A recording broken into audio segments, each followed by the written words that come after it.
Greeting YouTube. The other day on NPR, they were interviewing people who had their fingers literally on the switches that would launch nuclear missiles. The teams that they are in underground bunkers, two-person teams, where they have to get an authentication code from the president, and if they both confirm that the authentication code is correct, they both put their little keys in the things, they flip their keys, and then they open up a switch and they push a button. And if they do this all the way, all according to plan, whoosh, nuclear warheads are flying in the sky. Now, one of them lost his gig because he asked, we have a procedure here. I just described it to you. He wanted to know, is there some kind of procedure at the top?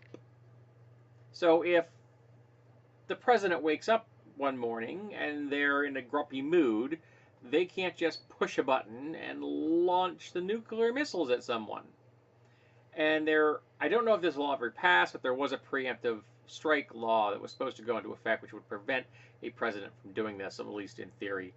But there is nothing preventing a president from launching the nuclear missiles once we are under attack. Once the United States has detected a legitimate attack against it of a nuclear nature, the president can just say, go, because you could have a 6 or 7 minute window. There's not a lot of time to get a committee together and make a decision. So no one else makes this call except the president, which is terrifying at the moment.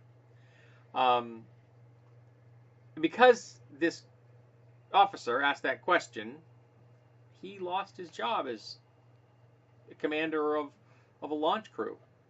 So he went on to become a truck driver. I don't know why he didn't go into being a pilot, because he was a copter pilot, but maybe he didn't want to do it in civilian life.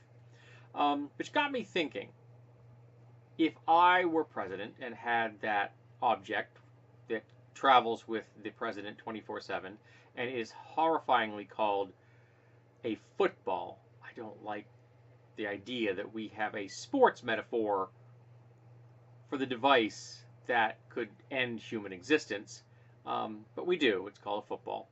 And if I had access to the football and there was a legitimate attack against the United States, I am not going to be one to preemptively strike, so even if it were allowed, I wouldn't do it. What would I do? So we know that there are missiles headed towards the United States that are nuclear armed, and I've got to make the call to launch or not to launch.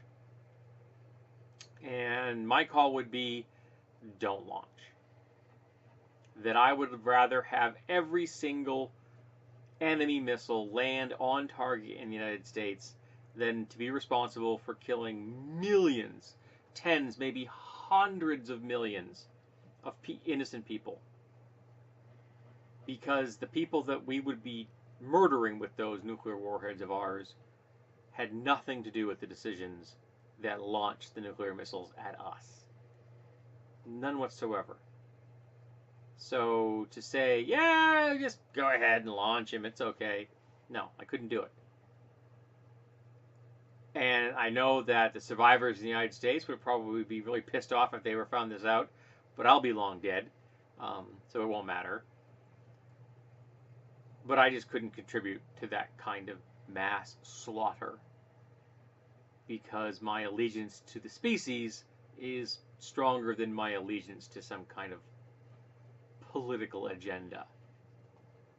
I don't want to go down in history as the nation that used nuclear weapons twice. So, here's the question for you folks. What would you do? You've got that object. It's terrifyingly called the football. And you can send the code, which, if it is authenticated by two different people, will launch a nuclear missile from a silo.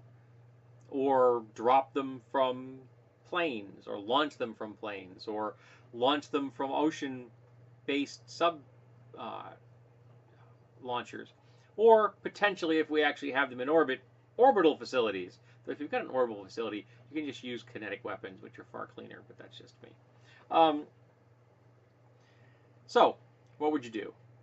Would you push that button, or would you just stop and decide that the rest of humanity doesn't deserve to get bombed by the United States of America twice?